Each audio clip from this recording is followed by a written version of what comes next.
राजस्थान की भजनलाल सरकार इन दिनों निवेश समिट राइजिंग राजस्थान को लेकर व्यस्त है। ये निवेश समिट दिसंबर में होनी है, लेकिन इसी बीच प्रदेश में उपचुनाव भी होने हैं। मुख्यमंत्री भजनलाल शर्मा कह चुके हैं कि समिट को लेकर अगले 2 महीनों तक कई जगह रोड शो किए जाएंगे, लेकिन बड़ा सवाल ये है कि समिट और उपचुनावों में से सरकार किसे प्राथमिकता देगी।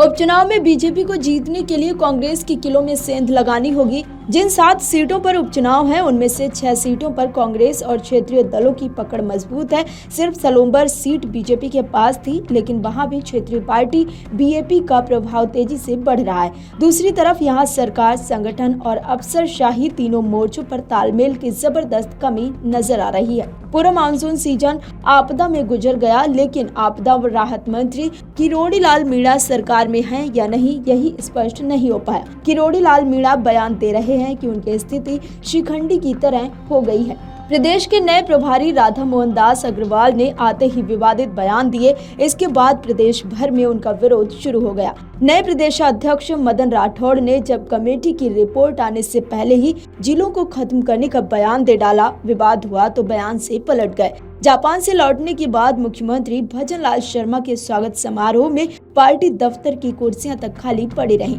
तैयारी हजारों की भीड़ जैसी की गई और स्थिति ये रही कि 400 लोग भी नहीं जुट पाए।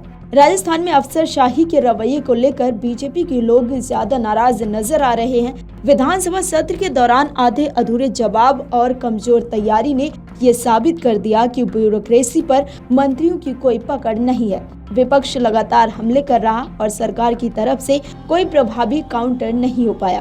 अब हम आपको बताते हैं कि किन 7 सीटों पर विधानसभा चुनाव होने हैं।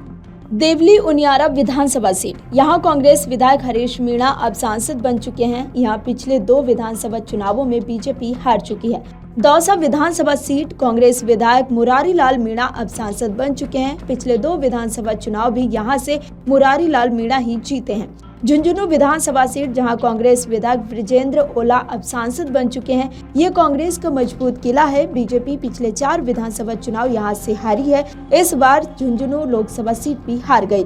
84 विधानसभा सीट, यहां से बीएपी विधायक राजकुमार रोत अब सांसद बन चुके हैं। 84 सीट सहित उदयपुर के पूरे आदिवासी बेल्ट पर भारत आदिवासी पार्टी का प्रभाव तेजी से बढ़ रहा है। उसने तो कांग्रेस को भी चिंता में डाल दिया है। 84 में बीते 2 विधानसभा चुनाव राजकुमार रोत बड़े अंतर से जीत चुके हैं। खीमसर विधानसभा सीट, जहां से आरएलपी विधायक हनुमान बेनीवाल अब सांसद बन चुके हैं। पिछले 3 विधानसभा चुनावों से ये सीट हनुमान बेनीवाल के पास है। हालांकि 2008 में हनुमान बेनीवाल ने बीजेपी के टिकट पर यहां चुनाव जीता था, लेकिन अब उन्होंने अपना अलग दल बना लिया। रामगढ़ विधानसभा सीट, कांग्रेस विधायक जुबेर खान का निधन हो चुका है, जिसके बाद ये सीट खाली हुई है। अलवर की रामगढ़ सीट पर दूसरी बार उपचुनाव होगा। रामगढ़ सीट पर पिछले चुनावों में बीजेपी तीसरे नंबर पर रही। वहीं 2018 के विधानसभा चुनाव में यहां कांग्रेस जीती थी। सलूम्बर विधानसभा सीट, जहां से बीजेपी विधायक अमृत लाल मीणा का निधन हो चुका है। इन 7 सीटों में से यही एक सीट है जिसे बीजेपी की मजबूत सीट कहा जा सकता है, लेकिन अब यहां भारत आदिवासी पार्टी बीजेपी के लिए बड़ा खतरा बन चुकी है। Video desk Amar Ujala dot com. अगर आप ये वीडियो YouTube पर देख रहे हैं तो हमारे चैनल को सब्सक्राइब करें और बेल आइकन को दबाना ना भूलें। अगर आप Facebook पर ये वीडियो देख रहे हैं तो हमारे पेज को लाइक करें।